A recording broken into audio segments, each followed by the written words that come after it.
What is up, shitheads? JJ back here with Holden from Run Pure Bets for Week 10 in the NFL. Holden, I absolutely took a pounding yesterday in college. Yeah. I'm never. I mean, you know me. I'm never ashamed to admit when I have a bad day. Yeah. What have you done recently? If you've had a bad day, how have you handled yourself? Everybody has their own way, right? What do you do after a long day? If I know I'm losing just in the end of the day, I'll try and be as irresponsible as possible, put like triple units on horrible bets and just see if they pay off. I'll take teams down 27 on the money line. You know, I don't know. You just go back the next day and kick some ass. At least it was college. Like you have today to go beat the shit out of the NFL. You know, and you were on a heater for like 2 weeks. It's not going to happen forever. Maybe a month. How long was your heater? Yeah, it was about 3.5 weeks. All right. So a month of a heater, and now you're having a couple bad days. Big deal. Let's go win some money today, dude. Come on. You don't need my advice. You're the pro. Look at us. I mean, we're wearing the hats forward. I mean, we look like two D-bag truck drivers. I mean, I don't know if it's the way these hats are made. They're like inflated at the top. Yeah. I feel like either my head's too small. No, that's what it is. And then here, look, you can tuck your ears in like I used to do when I was little because my ears were so big. You know, you can do these are too much. Uncle T. Is that what the cool kids do? They tuck the ears in? No, I used to get made fun of all the time for my ears being big, and I just threw them under my hat when I was younger. I see. Yeah. Like, you can see how big they are. Well, I tell you what, as you get older, those things are going to get bigger. I mean, it's my ears. Oh yeah. Yeah, but my head got bigger, so they kind of grew into it. I'm starting to get worried about my nose, though. That shit never stops. I'm salty today. Let's go win some fucking money, JJ. Let's do this, baby. I'm sick of this. I got fucking feathers in my hat. I broke my down blanket last night. It's been a disaster. For those wondering, I brought the Google boyfriend mug. Didn't he write last week? Oh, that's nice. That was me and my firstborn. She used to make these stupid faces. So I used to do it. You're aging pretty well. I mean, you looked like you were 40, 20 years ago. Yeah. I just got that. All right. Yeah. So let's dig in. We got weather. Yep. Right. So we got tons of wind and some wetness with Green Bay, Jacksonville. We got some wind with Cincinnati, Pittsburgh. And what was the other game? There's one other game that's just nasty, nasty weather. The Browns game today. So those are the three games with the wind. I think the biggest impact's going to be the Cleveland game, the passing games for both. I think maybe Brandon Cooks can get going underneath routes. But besides for that, just three games and the rest of them excited. Like, what's the game this week for you? Because for me, it's the Bills and the Cardinals. I cannot wait for that game. Yeah, I mean, I'm really looking forward to the Hawks and Rams. I just think it's a real good opportunity for the Rams to really give their opportunity to prove how good of a defense they are, and let themselves kind of step on Seattle's throat after a bad loss last week. So, last thing before we get into these games, and get your questions going, people. So, and good morning, everybody. So, I don't even know what I was going to ask you. Let's just move on. Doesn't matter. Okay. Oh, the DFS guys are on Jared Goff today. Okay, all the big guys like JSU, Big T. Yeah, I mean, it makes sense. How do you see it playing out? How do you see the Rams' offense playing out today? I think that Seattle's given up 28, like no less than 28 points in every game this year, 26 points in every game this year. Yeah. Look, I said this on the Friday show too with them. Like, when do you want to back the Rams? When do you want to back Jared Goff? When team's not going to get pressure, soft secondary, he's at home.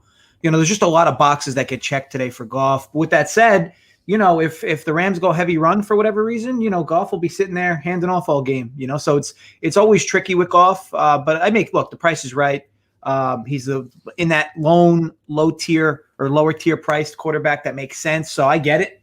But yeah, we'll see. We'll talk about that game once we get there. All right, let's do it. Cincinnati, Pittsburgh. This one's sitting in between 6.5 and 7 right now. Pittsburgh favorites. We got about a 20-mile-an-hour wind there. The total is 45.5. JJ is where I'm seeing it. Just about. I think Circa had it at. Hold on a second. Does BetMGM really still have it at 47? That is fascinating.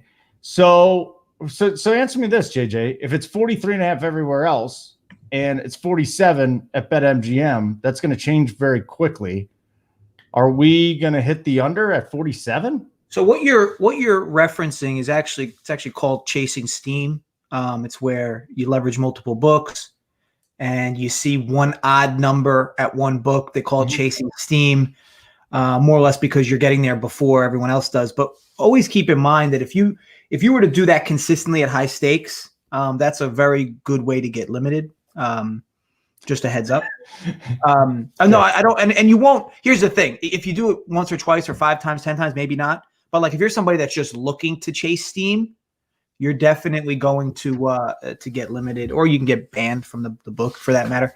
But here's the thing. My issue is like it still should come down to what you consider favorable or not. You can't look at a board and just because one number is different than the other 7, you can't be like, oh, I have to bet this number, because ultimately it doesn't mean it's a good bet. It just means the market took it another point and a half. But if your numbers have it differently, or you just don't like, if it was if they swung, like if it was a bet you couldn't stand making, like whatever your favorite bet is today, right? And you looked at one book and it was 2 points different. Yeah, you purposely wouldn't bet it there, the side you like, but you wouldn't bet the other side because the number's better, right?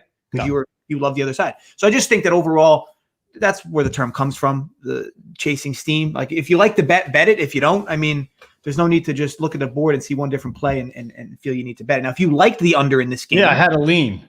So then it would make sense for you to nab that number if you really like it. Yep, just went down to 45.5 though, so screw it. So what's your take on this game? So overall, and I'm seeing this recently dip to 6.5. And here's the interesting thing, right? So I write up a few different bets to potentially give out on this video. But what's been happening week in and week out is we've actually been seeing a lot of steam movement during the video. Not from this, obviously, but like you just see it in the market. This is a big time between 10:30 and 11:30 where you see a lot of market moves. And ultimately now it's with Pittsburgh down to 6.5. This becomes huge teaser potential, in my opinion. So I want to take this down to a half. I know that the Bengals are off a bye and Joe Burrow's been getting love, and Pittsburgh just looked awful last week. This is still the Steelers and this is still the Bengals. Yep.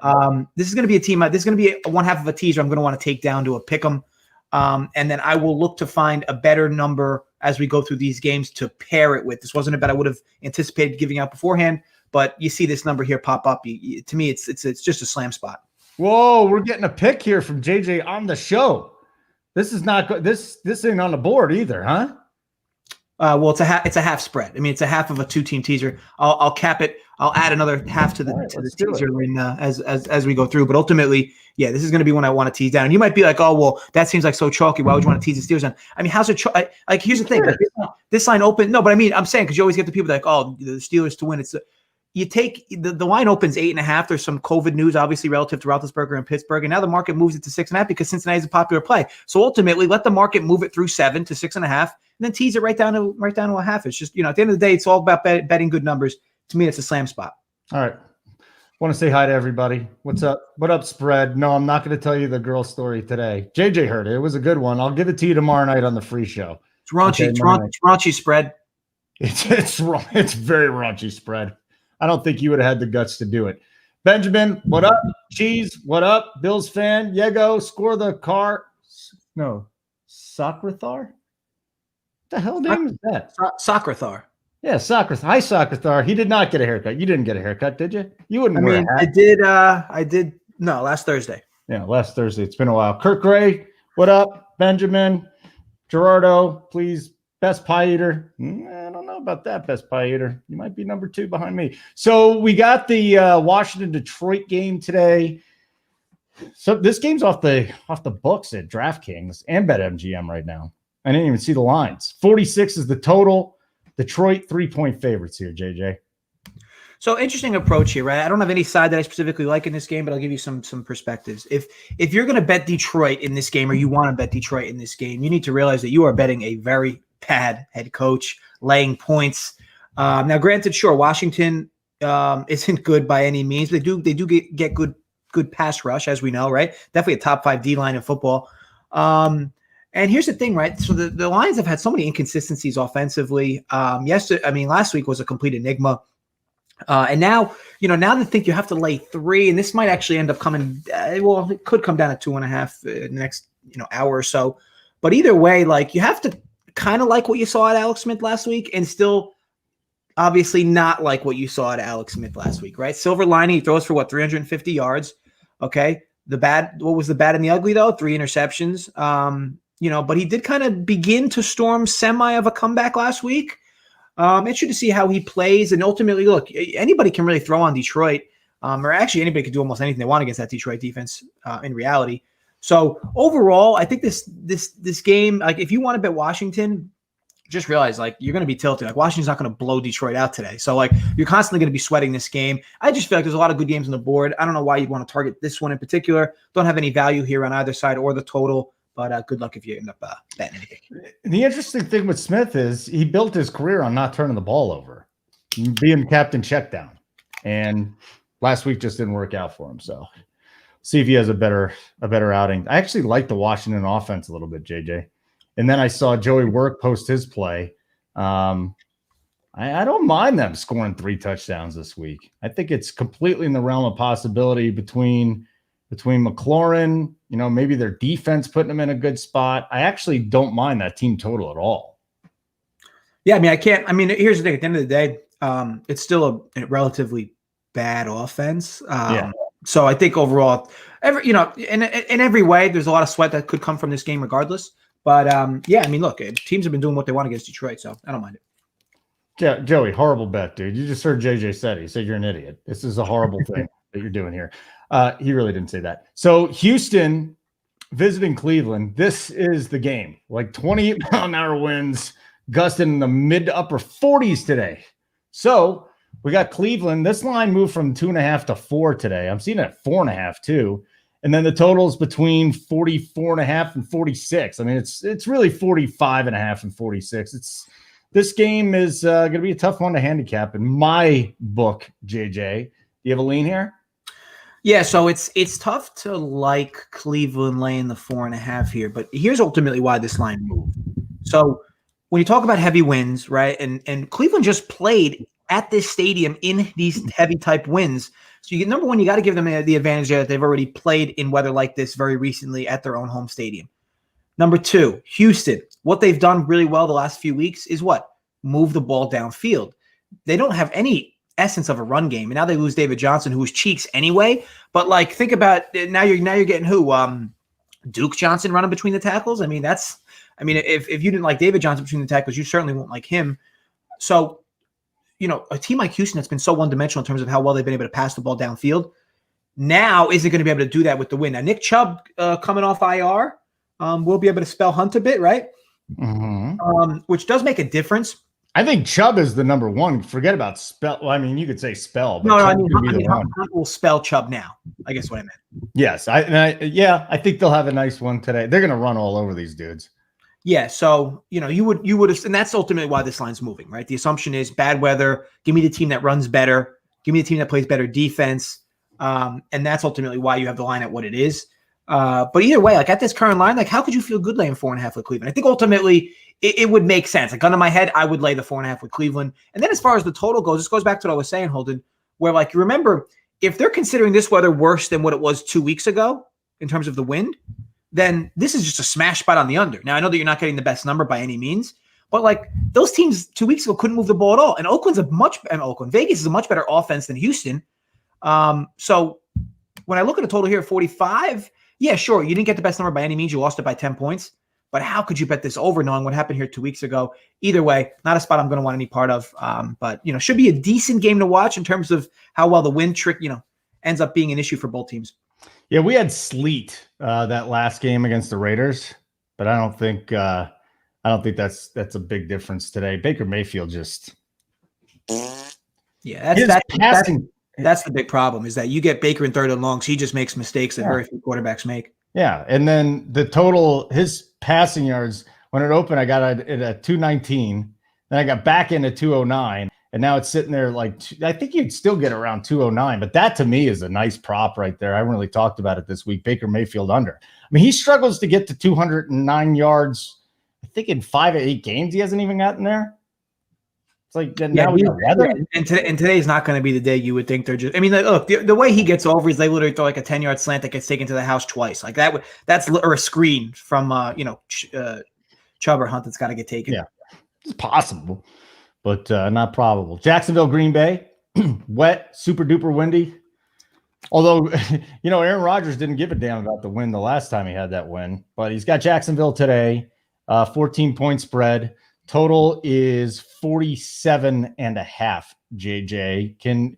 This is another one of those big spreads, right? We were talking about the Steelers last week, and they did not cover, but do you have a lean with how much does the weather affect your thought process on this pick? How about that?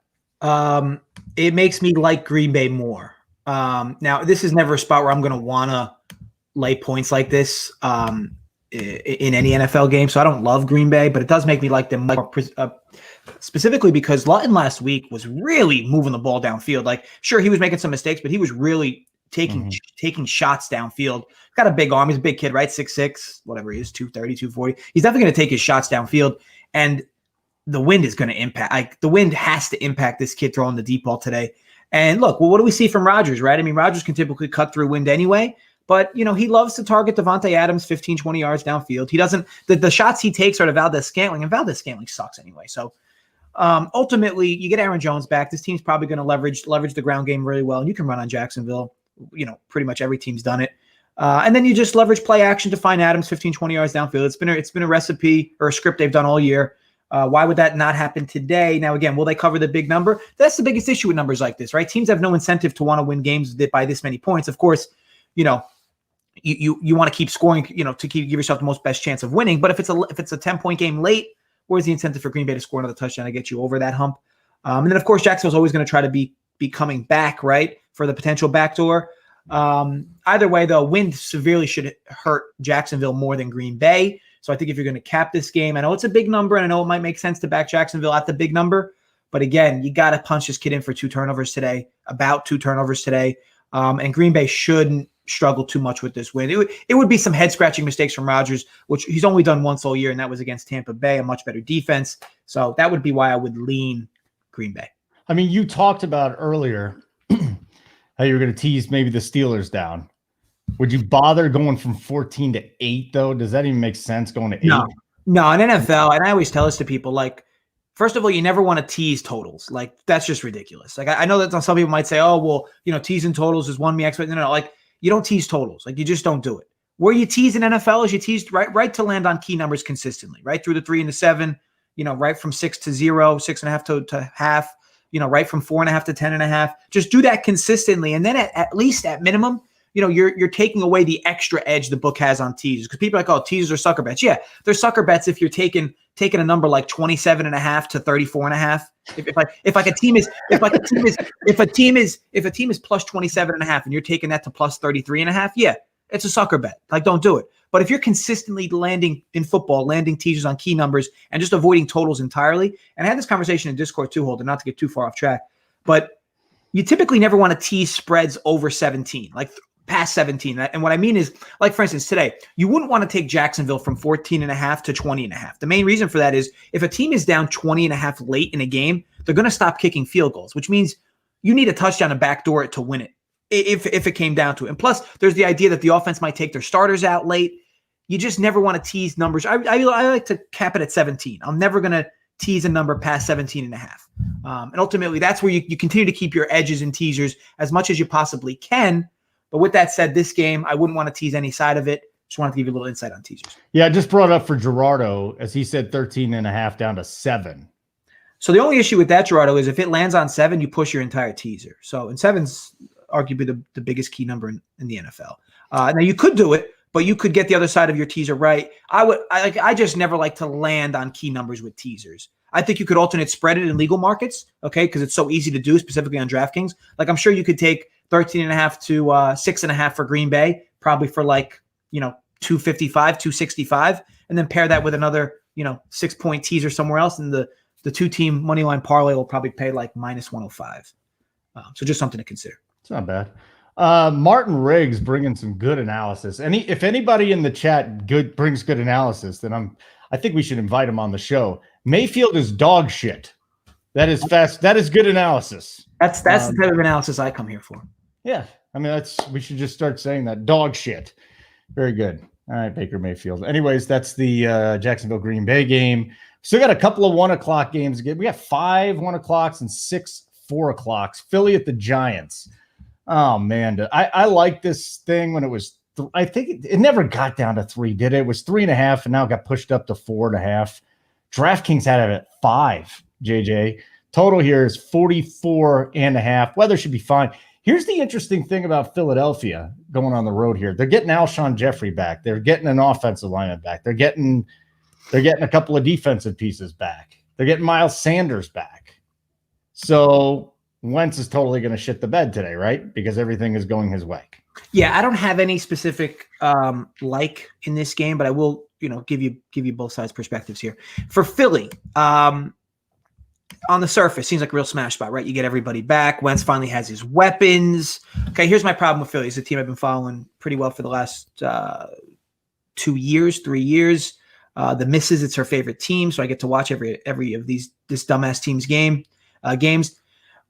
The Eagles consistently play up or down to their competition. Okay, they've done this for the last 2.5 to 3 years. Now the numbers here with all their studs back might tell you this line should actually probably be closer to 7. However, consistently Philly plays down to competition like this. And then what I really don't like what Philly's consistently done over the last few years is they can't step on a team's throat when they get a lead. Like they just typically let teams back in. And I don't know if it's a coaching thing, if it's a player's complacency thing, if it's a Carson Wentz thing, but either way, the Giants have been competitive every week, right? And the healthy pieces for the Eagles have been coming back on the offense, not the defense. Daniel Jones, though, you can just death taxes and punch him in for a turnover and a half every single game, whether it's an interception, fumble. He does something that's just so head scratching. But then he makes a lot of nice plays.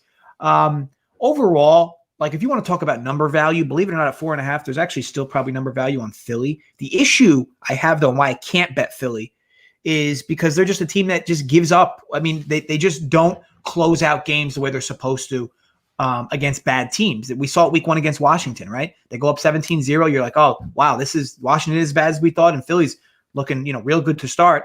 And then what do they do? Not only do they give up the lead, but they end up losing the game. I mean, it's just this is what this team does. And then when you argue from a continuity perspective, getting these new pieces back, I mean, how in sync do we really think Wentz is going to be with all these new pieces? Maybe he will be, but these are a bunch of new pieces in the same game coming back. It's going to be a game I stay away from entirely. But I can't mind either side. Like I can't mind you saying now, oh, the Giants are 5 or 4.5. I'll take the extra 1.5 of value there. But ultimately, it's going to be a spot I stay away from. Big R Colts fan 497 bringing the heat too. I love this analysis. JJ, you need a new woman if you're a Philly fan. I met his girlfriend. She's a sweet lady. You bastard. Do not bring that up. Don't get personal with JJ. They eat horse poo. They eat horse poo if they win a Super Bowl. So again, you guys are on fire tonight. You got to love it, though. You got to respect it. Best Pie Eater loves me today. Dude, you think this is real brick? I live in a fucking apartment. I got kicked out of my house by my ex. I mean, this is wallpaper, bro. This is $36. Hold on a second. Let me just show what's going on here. Like, there. It's wallpaper, man. That's not real brick. But thank you very much. I appreciate it. You ready to get back into the football? I think you are. Yeah, I'm good. All right. It was my fault for derailing us. Last 1 o'clock game, Tampa Bay, Carolina. Ooh, this is kind of interesting, to be perfectly honest with you. So I don't think Tampa Bay is nearly as bad as they were last week against the Saints. Carolina's actually been surprisingly competent, I think, this season. Total here, 5.5. It's really 6. You can get it 5.5 at DraftKings, but Tampa Bay -6 on the road. Total 49.5. JJ. I actually looked for Tampa Bay and their offense to bounce back this week, and I looked at the total. The only question is Carolina going to be able to match him? And I don't know about that because that Tampa defense, I think they bounce back big. Yeah, so real quick, Sokrathar is asking if I'm drinking muscle milk. I mean, Premier Protein, 30 grams, 1 gram of carb, 1 gram of carb. That's how I live. That's how I live my life. Super disciplined. Does it taste good? It's actually not bad. Does it go through you, or does it clog up? No, it's more like a butt plug, to be honest. But if you mix it with coffee, it flows through like it's like taking 2 sticks of dynamite. I mean, it's the two are like a perfect potion. Really? Yeah, protein plus coffee. Yeah. Yep. Two of them go perfect together. No spread. He doesn't drink macchiato. Nobody drinks macchiato except for flakes in Northern California. No man is gonna drink macchiato on a betting show. We're real men. Some of us have hair in our chest. Yeah, definitely not me. I'm definitely one of those macchiato drinkers. You don't have hair in your chest? You look really hairy. You look like you're a bear. My chest is like a baby bottom. It's just like a flat. No, it's not. Okay. Anyways, JJ must hate this asshole. All right. So Tampa, Carolina. So we can get back on the track. So here's the thing, right? So Teddy Bridgewater gets a lot of love, right? I mean, 22-5 against the spread as a starter, right? Career NFL, I think. Dude just covers numbers. Here's the thing, though. This is a smaller number, right? But they are in Carolina now. What is most interesting to me is the last time these two played, like undoubtedly Carolina should have covered. Should have. Okay. There was like 2 minutes left in the game. Tampa's running the ball out from the 50, just kind of going to run it 2 more times before Carolina's out of timeouts, and they're going to take a knee. And what happens, right? Was it Fournette breaks loose for a 55-yard touchdown to cover the spread? So, but what's interesting there is, now you have a smaller number. Tampa off an embarrassing loss. They just looked like it was like weird seeing how bad they looked in that game. I do think they right the ship here. And look, no McCaffrey. Is it a big deal? I don't know. I mean, Mike Davis filled in okay. But he's kind of slowed down, right, over the last few weeks. Yeah, I mean, that Tampa run D. I mean, that's gonna be tough to do anything on the ground personally. What I didn't like was Bruce Arians calls out Brady this week, like he was specifying certain or specifically bad throws he made in situations, and like who was Bruce Arians? Like, I mean, look, I get it. The dude's a borderline quarterback whisperer for years, but like no Super Bowl rings. Like this dude's hopped from team to team for years, and like how are you gonna call out like a unanimous future Hall of Famer for making a few bad throws? It's the second time he's done it. Yeah, second time he's done it. And I think that maybe he's trying to prove that, like, I don't care who you are on this team, I'll call out anybody. Correct. Which maybe he thinks is better for team morale, but like, I don't know. You really want to get in Brady's doghouse? Like, I don't know. I didn't personally think that was a wise thing to do, and I'm interested to see how it turns out here. But it almost seems like Arians is creating himself a path where, like, if we do bad as a team, it's because Brady's consistently making mistakes, not because I disagree with you. Not because I'm making bad calls as a head coach. Yeah, I don't buy that. First of all, Arians is a good head coach. Second of all, he hasn't bounced around a lot. I mean, he was in Arizona. They were disaster, right? Now they go over to Tampa. But I think he's a good coach. So you and I, he's good. He's good. I just don't think he's got the status where he can call out a guy like Brady. It's the second or third time he's done it already this year, though. Yeah. Like after week 1, he's just like, this guy's inaccurate. Get going. That's his thing. You don't like it. We'll see if Angry Tom comes out. I'm not a fan yet. We'll see if we get an angrier Brady today. But believe it or not, I would lean Tampa in this spot. I get it. The numbers are what they are. But like Carolina is now becoming too trendy. Like the market is just too in love with Carolina. And I think you get a perfect storm, right? Because you get Tampa off an awful primetime loss, which you got to love them to bounce back at least a little bit here. Maybe even take Tampa first half. You could probably get 3.5. Thinking that they come out early with a better game script or better plan, and maybe some lack of continuity, losing McCaffrey this week. So Tampa first half's not a spot I mind at all. But either way, not one I want to target. You could argue this is like a sneaky total over with weapons on both sides and how Tampa Bay's defense looked last week. But it'll be a spot I stay away from. But again, gun on my head, lean Tampa. Denver and Vegas. So Vegas at home, taking on Drew Lock and the Broncos. I mean, first of all, rivalry game. Do you put any stock into rivalry games? It's Raider week out here in Denver. I put stock in it if similar quarterbacks and similar coaches have played together in that division for 5-6 years in a row. All right, not the case. Not the case at all. So the total here is 50.5 with the Raiders laying 3.5 points at home. I'm seeing you get it at even money too. Everywhere else it's -5 or -10. But JJ, Drew Lock has proven that by the fourth quarter, after shitting the bed, he can lead his team back and backdoor cover here. So is there any concern with that with Vegas? Yeah, so I really like Vegas first half -2.5. The main reason there is, and you kind of briefly mentioned it. So Drew Lock,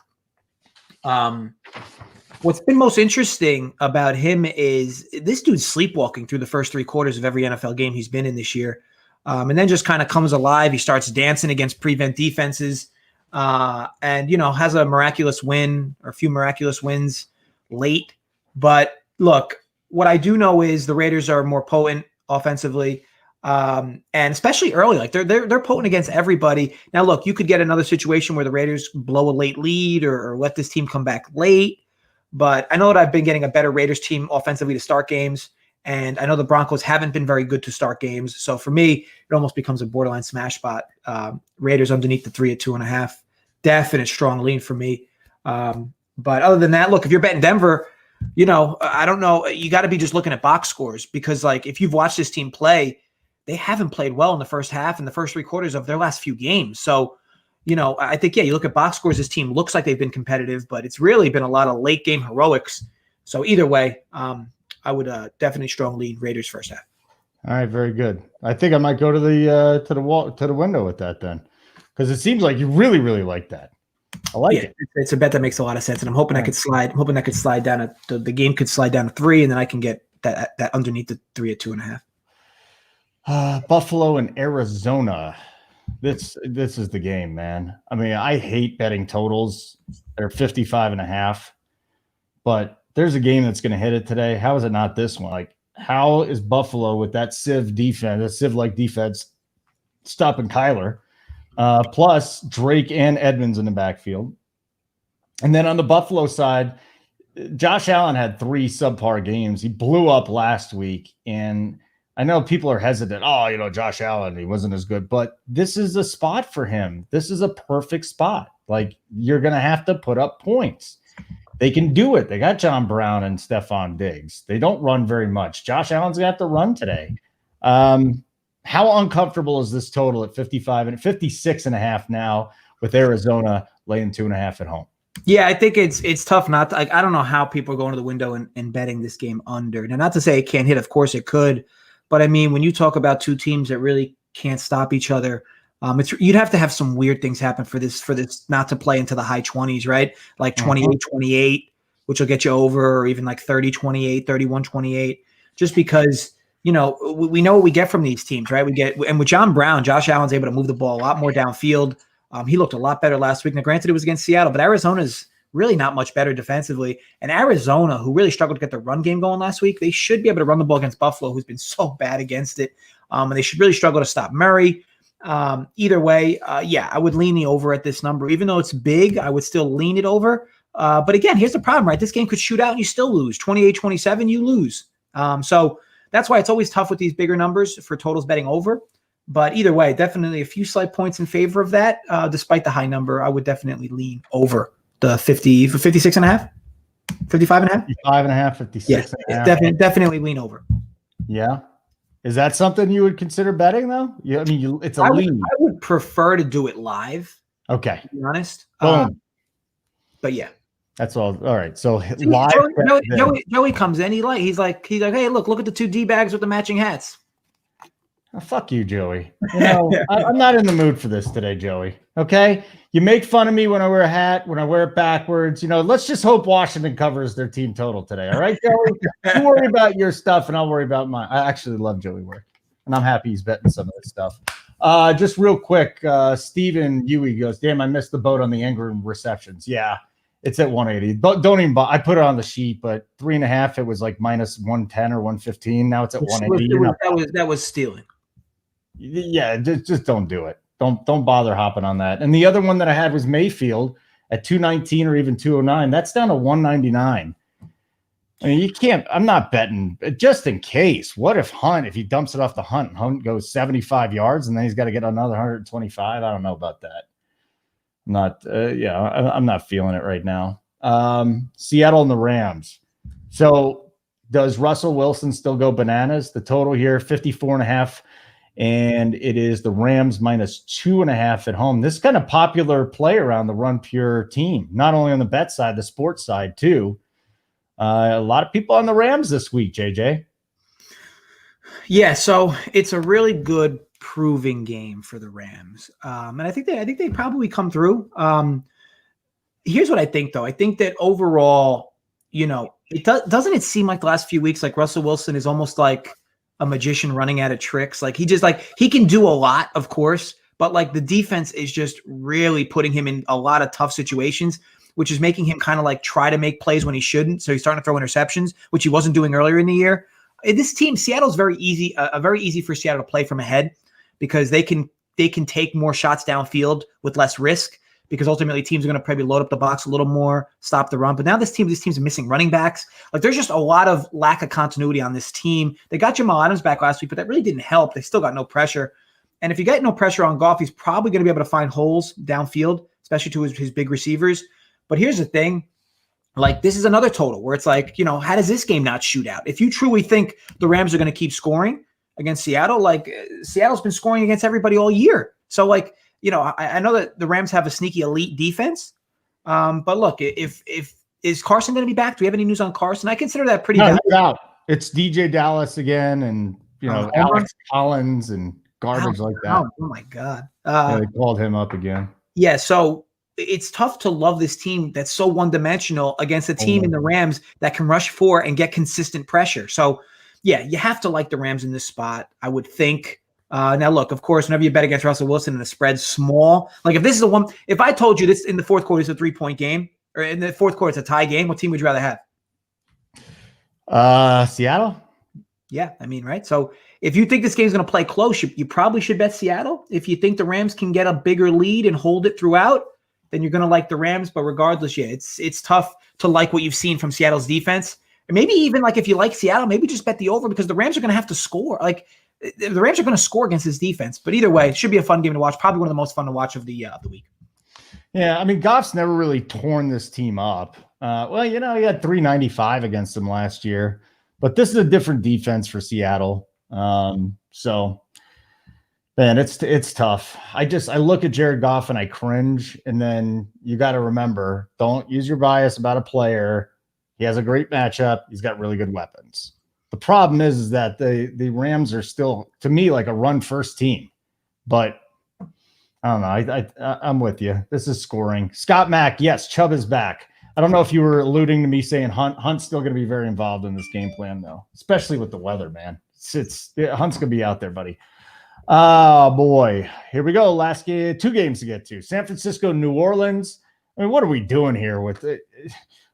The Niners? Nick Mullins, he might get pulled during a game for Beathard. No Deebo Samuel. McKinnon's their running back. Fine. Defensively, they've got major holes. Did we get any Richard Sherman news? I don't think Sherman's playing today. Michael Thomas should be locked up for a good one. 9.5 is really the spot I want to ask you about. Total's 49. It's been staying under 10. Is it a trap?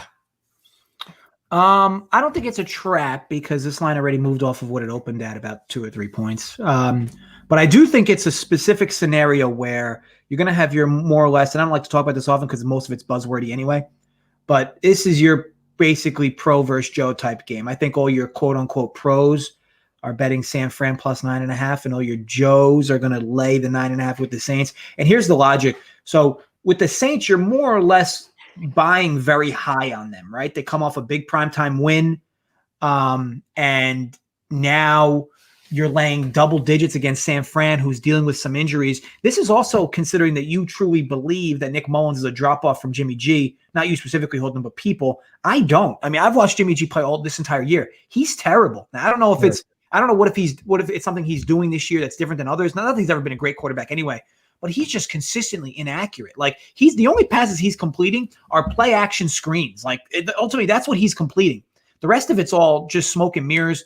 So that's why at least Nick Mullins gives this team a little bit of an aerial attack. Now the Saints are a funnel defense, right? You can't really run on the Saints, but you can throw on the Saints. It has the makings of a spot where you are buying super low on the Niners, selling super high on the Saints. Selling super low on the Saints, buying low on the Niners here. And at 9.5, I would lean taking the points. It's an ugly game, right? You're not going to feel comfortable doing it. But NFL's a numbers game, right? It makes a lot more sense to bet the Niners plus the 9.5 versus laying the 9.5 with the Saints. All right, here we go. We have our last game, Chargers, Dolphins. So the Dolphins defense has been absolutely explosive recently. It's amazing. They're scoring. They're putting they'll put Tua in some good position for some points. 48.5 is the total. 1.5 is the spread. This thing just stayed very, very consistent the whole week. Who'd have thunk it that we'd come into a season where Miami is actually a favorite in a game, but they are. Oof, man, the Chargers, though, they love to play in close games and they love to lose them. And they're going to lose by a point this week, and that's going to tilt everybody. Yeah, that's why I think if you're gonna bet this here, I mean, you can take the 1.5 or bet the Chargers money line, or if you like Miami. Here's my only thing, and I'll give you this from both sides. I've been trying to do for most of these games.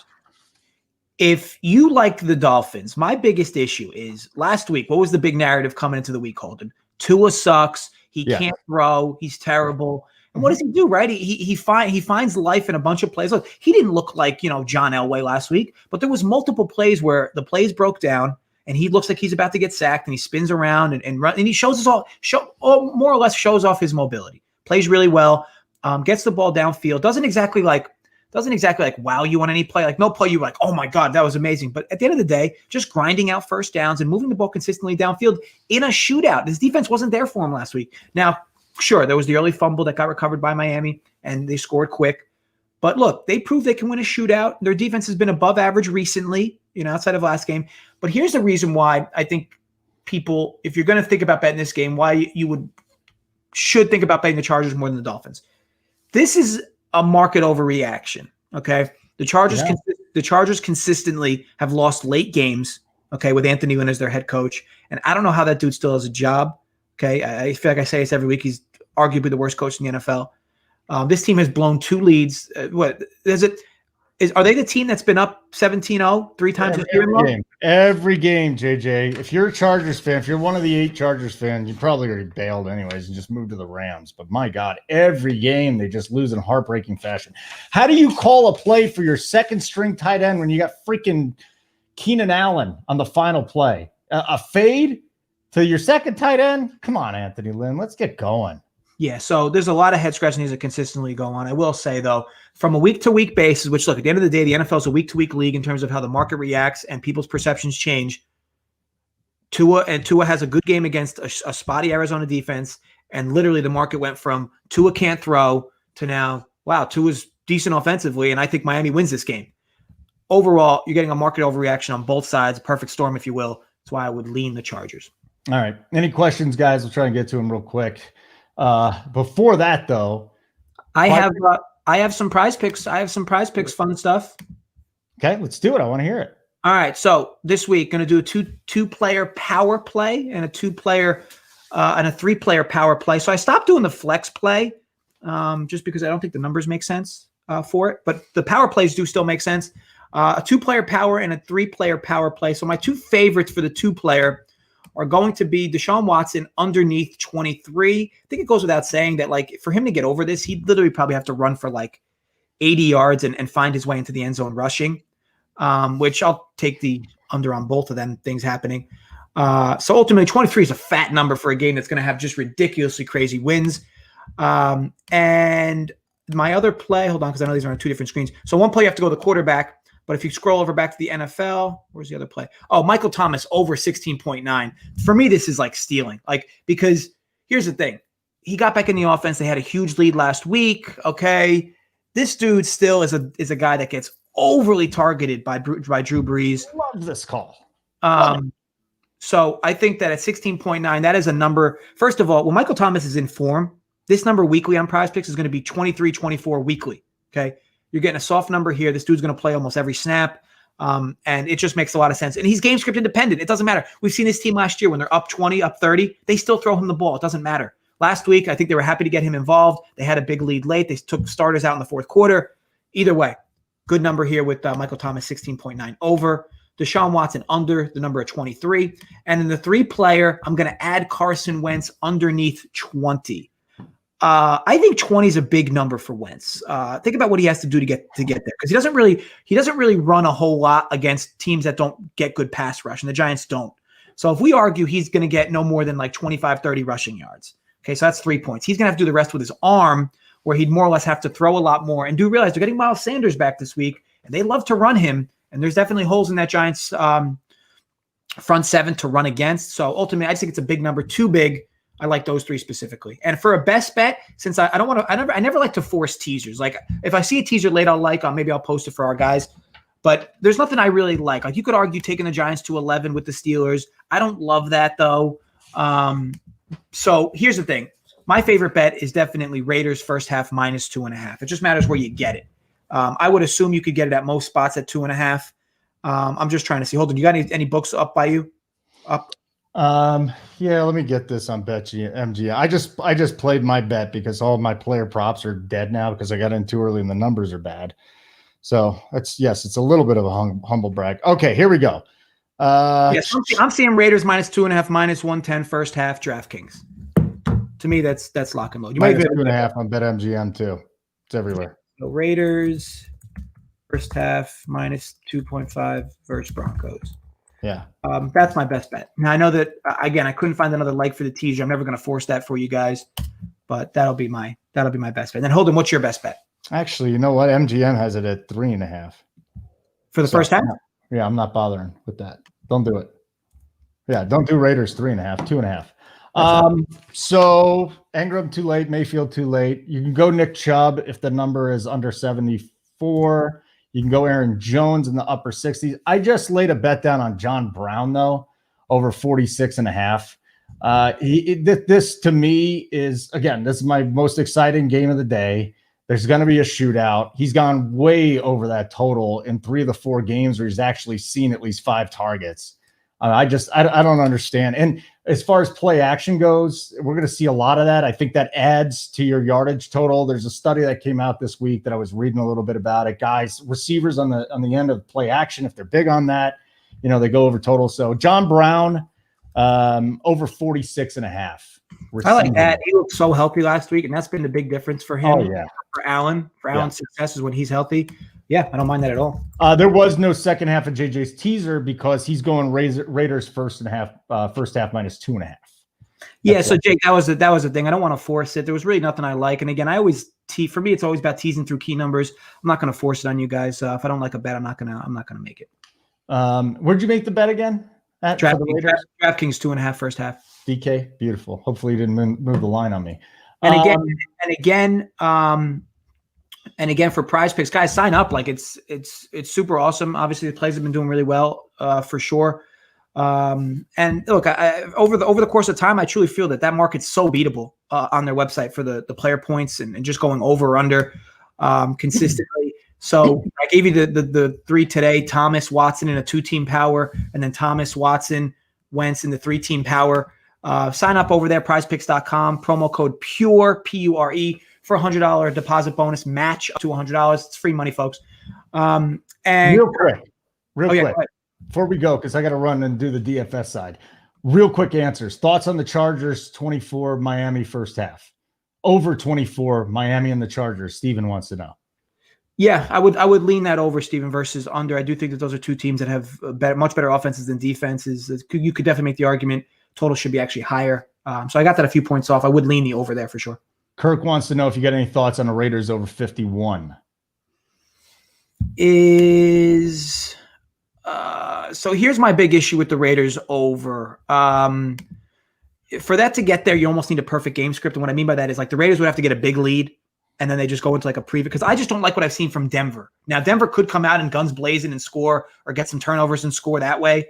But I don't really love that as much, Kirk. I mean, don't get me wrong, I don't mind it, but I think you need a perfect script where the Raiders go up semi-big and, get a little complacent defensively and give up points to Denver, because I can't just assume this Broncos team fixes themselves in the first half like they've had the last few weeks. All right, very good. Let's get out of here. JJ, great stuff, buddy. JJ at Sports with Facts. I'm at Holden Radio. Thank you very much, everybody, even the mean guy that called me an asshole. Love you all. Go to runpurebets.com. You already know all this stuff. Take care. Yeah. JJ, send us out. Yeah, guys, good luck with all your bets. As always, gamble responsibly. Look, we'll be back for our live show today for our members all day. And other than that, and then we'll be back for a Monday night show tomorrow. But again, guys, gamble responsibly. And as always, stay safe.